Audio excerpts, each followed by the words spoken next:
Hello students, this is Dr. Preeti Bajpayee. Welcome you all to my channel Physics Mantra.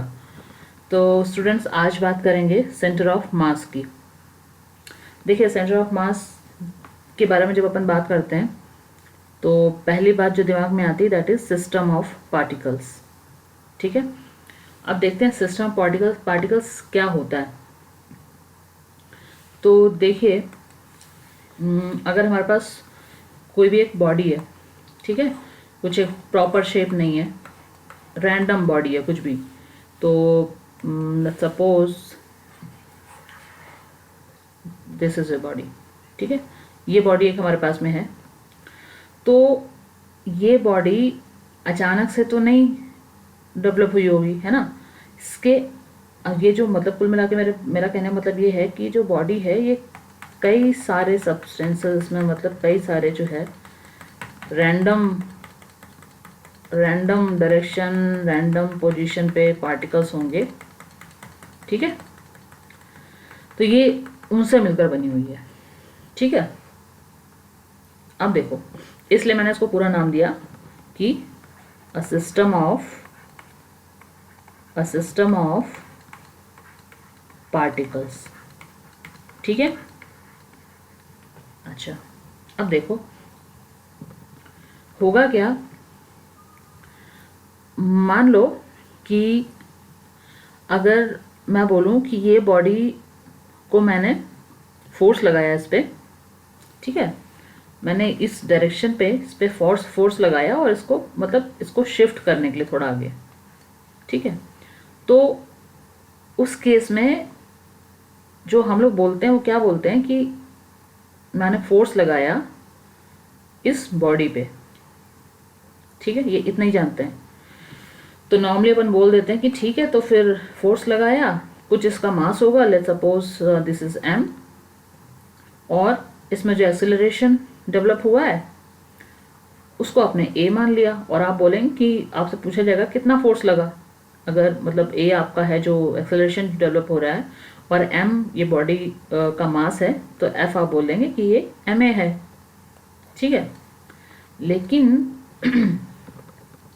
ma तो है, लेकिन ये थोड़ा सा जब आप और थोड़ा सा इसको एक्सप्लोर करो और देखो कि एक्चुअली ये जो A था ना, ये जो A था, ये कोई ऐसा नहीं कि मैं बोल दूंगी कि ये ओवरऑल बॉडी का, एक्चुअली ये A था आपका सेंटर ऑफ मास का।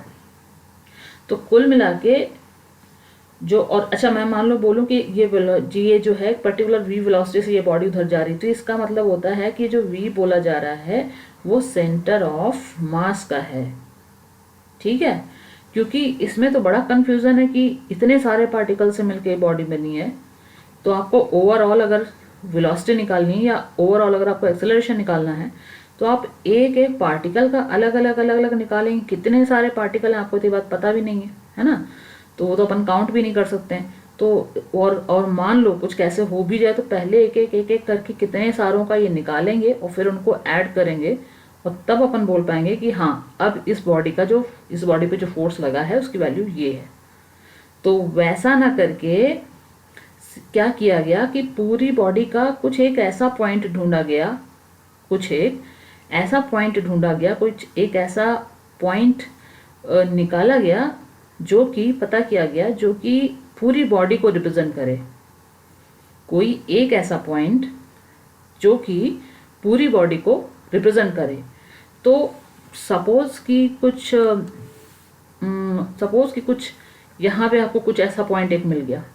ठीक, ये एक ऐसा पॉइंट अपने आप में जो प्रॉपर्टीज रखेगा वो सारी प्रॉपर्टीज मिलके इस पूरी बॉडी की प्रॉपर्टी को शो करेंगी।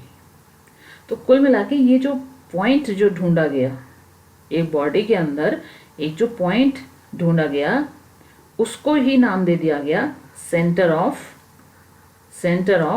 मास। सेंटर ऑफ मास जो नाम दिया गया, इसका मतलब क्या है, जैसा कि सेंटर ऑफ मास इसके नाम से पता चल रहा है, पूरी बॉडी का जो मास है वो इस पॉइंट ने अपने आप में रखा हुआ है। यानी कि ये अकेला पॉइंट जो है वो पूरी बॉडी को रिप्रेजेंट कर सकता है। जो कुछ भी अपन को एड्रेस करना हो इस बॉडी के लिए वो आप डायरेक्ट एड्रेस कर सकते हो सेंटर ऑफ मास के लिए। ठीक है, तो सेंटर ऑफ मास का मतलब ये है कि सेंटर ऑफ मास पूरी बॉडी का मास अपने पास रखता है। पूरी बॉडी का मास एक किधर पे होता है, पूरी बॉडी का मास होता है सेंटर ऑफ मास पे। ठीक है, सेंटर ऑफ मास पे। तो अब करना क्या होगा, अगर बॉडी मूव हुई, ठीक है, अगर बॉडी मूव हुई तो हम ये नहीं तो ये तो देखो नॉर्मल जो बोलचाल की भाषा उसमें अपन बोलेंगे कि बॉडी मूव कर रही है, लेकिन एक्चुअली वो सेंटर ऑफ मास है।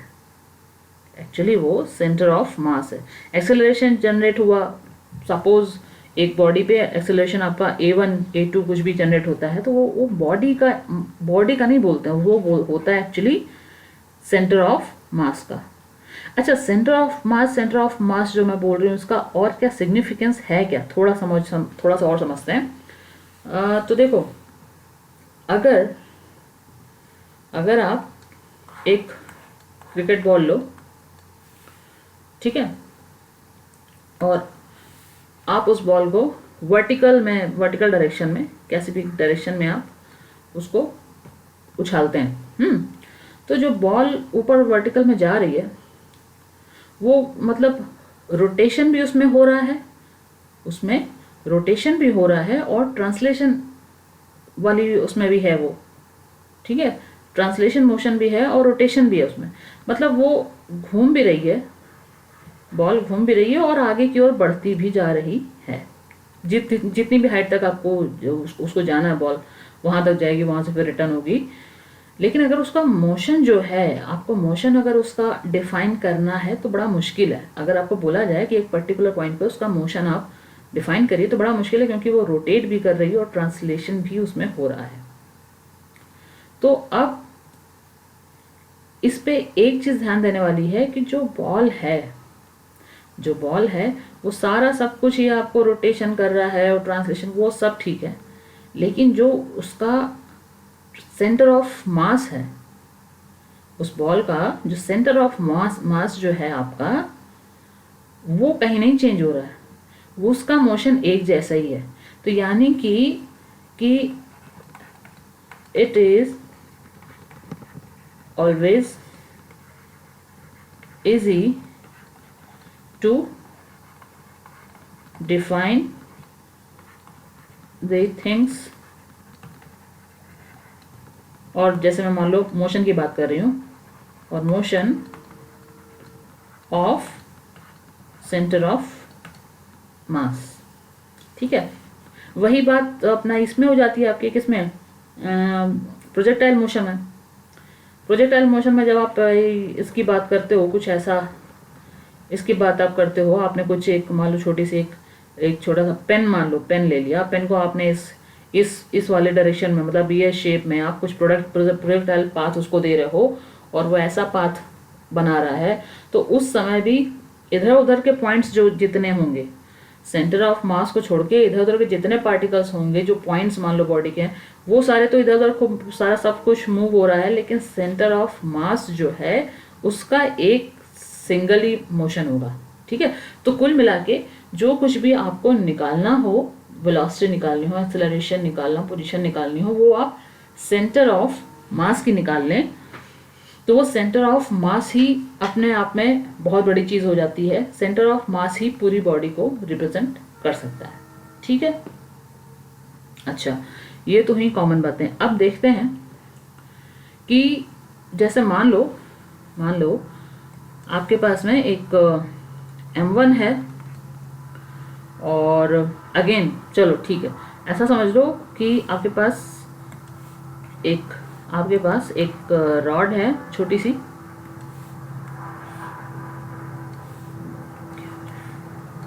आपके पास एक छोटी सी रॉड है लाइक दिस, ठीक है, जो ए वाला पॉइंट है, इस तरफ का जो पॉइंट है लेफ्ट वाला, मान लो यहाँ पे एक मास रखा हुआ है आपका M,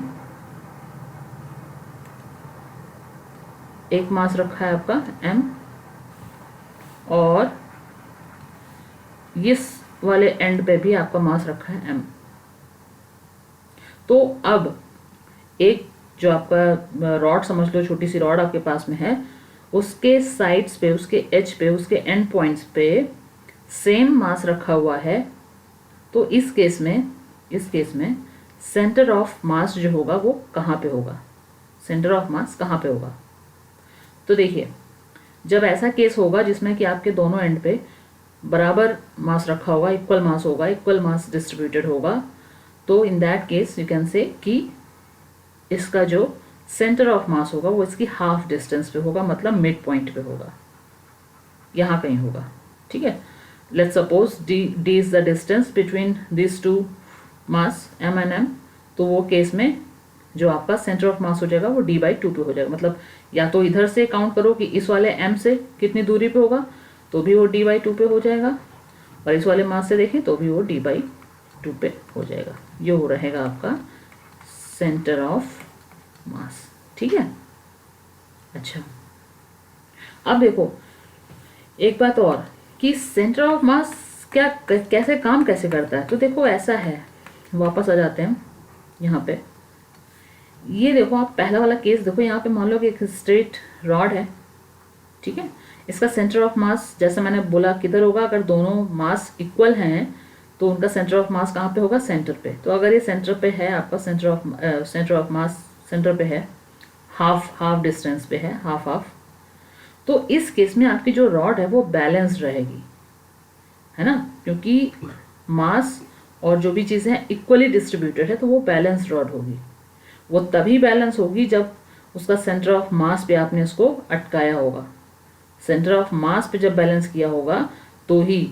अब अच्छा, इस केस में जो पहला केस आप देख रहे हैं, इसमें अगर मैं एक सिरे पे यानी कि सेंटर ऑफ मास के इस साइड या सेंटर ऑफ मास के इस साइड, किसी भी एक साइड अगर मैं ऐसे थोड़ा सा इसको मूव कराऊं, तो राउंड आपका मूव करेगी ये जो छड़ होगी वो। ठीक है, और अगर मैं इसको थोड़ा सा भी इधर उधर शिफ्ट कर दूं, जो COM है आपका सेंटर ऑफ मास, उसको थोड़ा भी अपनी पोजीशन से डिस्टर्ब कर दूं, और मास जो है वो वही रहेंगे जो पहले थे, उनकी पोजीशन भी वही है, तो इस केस में आपकी जो रॉड है वो डिसबैलेंस्ड हो जाएगी, है ना, किसी एक तरफ झुक जाएगी, जैसा ये इसमें हुआ। येलो वाला जो आप देख रहे हो ये ओरिजिनल, ये पहले पोजीशन थी जब सेंटर पर रखा हुआ था। अब क्या हुआ, मैंने जब इसको, इसका जो सेंटर ऑफ मास था, यहाँ पे आप देख सकते हैं मैंने इसको थोड़ा राइट साइड शिफ्ट कर दिया है, तो ये जो डॉट डॉट करके मैंने बनाया हुआ है ये उसकी सेकेंड पोजीशन है जब वो एक तरफ झुक गई है, क्योंकि सेंटर ऑफ मास की जो पोजीशन थी वो अभी खराब हो गई है, वो गलत हो गई है, वो अपनी जगह पे नहीं है। तो जब सेंटर ऑफ मास चेंज हो गया, तो सेंटर ऑफ, दो चीज़ हो सकती हैं, या तो सेंटर ऑफ मास जब चेंज हो तो फिर आपके मास की पोजीशन को और मास के उस अमाउंट को भी चेंज होना पड़ेगा, क्या होने के लिए, बैलेंस होने के लिए। ठीक है, सो ये है, तो कुल मिला के सेंटर ऑफ मास आपका जो है वो पूरा आपके बैलेंसिंग पूरी रखता है, बराबर रखता है। ठीक है, अब देखो, हाँ ये जो मैंने बोला सिस्टम पार्टिकल्स वाले मैंने बता दिया क्या होता है, F=m में अगर है तो A जो बात करते हैं वो एक्चुअली COM की होती है, A जो होता है COM का होता है।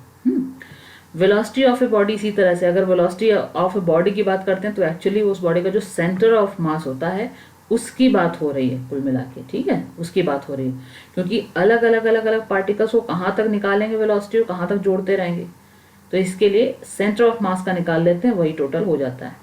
ठीक है, ये जो मैंने आपको बताया ये पॉइंट लिखा हुआ है, सेंटर ऑफ मास जो है वो अपने आप में रखता है क्या, पूरी बॉडी का मास, और ये पूरी कंप्लीट बॉडी को रिप्रेजेंट करता है।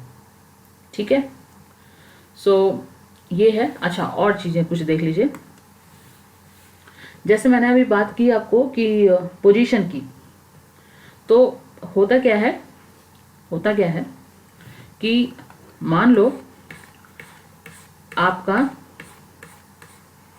मान लीजिए आपके पास में एक, ये रहा आपका y एक्सिस, ये रहा आपका x एक्सिस, और इधर पे आपका कुछ है एक m, इधर भी है।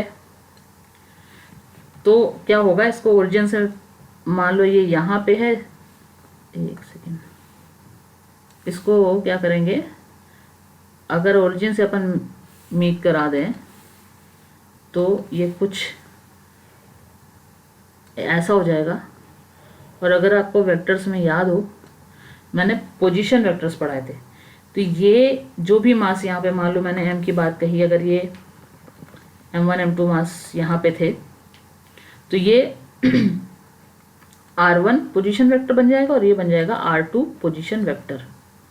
और इन m1 m2 का यहाँ कहीं पे सेंटर ऑफ मास होगा, है ना। तो इनका जब रिजल्टेंट मतलब निकालेंगे, सेंटर ऑफ मास मान लो निकालेंगे, मैं बोल रही हूँ, तो यहाँ कहीं मान लो इनका सेंटर ऑफ मास यहाँ कहीं रहेगा, ठीक है, सेंटर ऑफ मास। और इसका पोजीशन वेक्टर बन जाएगा ये बन जाएगा आर, ये बन जाएगा, यहाँ लिख देती हूँ RCOM, ठीक है। तो ऐसे होता है। तो कोई अच्छा, ये चीज़ जो मैंने बताई, ये क्यों बताई, ये इसलिए बताई, ये इम्पॉर्टेंट पॉइंट है कि जब कभी भी आपको दो मासेस के बीच में सेंटर ऑफ मास आपको निकालना है, तो सबसे पहले तो आपको निकालना है ये कि ओरिजिन से कितनी डिस्टेंस पे है। COM जो है आपका, वो ओरिजिन से कितनी डिस्टेंस पे है। इसलिए ही मैंने आपको एक पोजीशन वेक्टर वाला बना के दिखाया है, ओरिजिन से डिस्टेंस, ओरिजिन से आपको डिस्टेंस निकालनी पड़ेगी, ठीक है। तो ये तो खैर आपको तब समझ में आएगा जब आप न्यूमेरिकल कुछ सॉल्व करोगे, तभी समझ आएगा कि मैं क्या एग्जैक्टली बोल रही हूँ। सो एनीवेज, बेसिक जो मुझे लगा, just intro to centre of mass, वो मैंने आपको बताया है, ठीक है। और बाकी मैं इसको कनेक्ट कर देती हूँ, अभी ये यहीं पर एंड करते हैं। सेकेंड मैं आपका लेके आती हूँ वीडियो, जो इसकी थोड़ा सा न्यूमेरिकल जो है वो सॉल्व करके बताती हूँ, तो आपको समझ आएगा कि कैसे अपन सेंटर ऑफ मास को निकाल रहे हैं और कौन कौन से केसेस बन सकते हैं, ठीक है। चलिए मिलते हैं नेक्स्ट वीडियो में, टिल देन बाय बाय।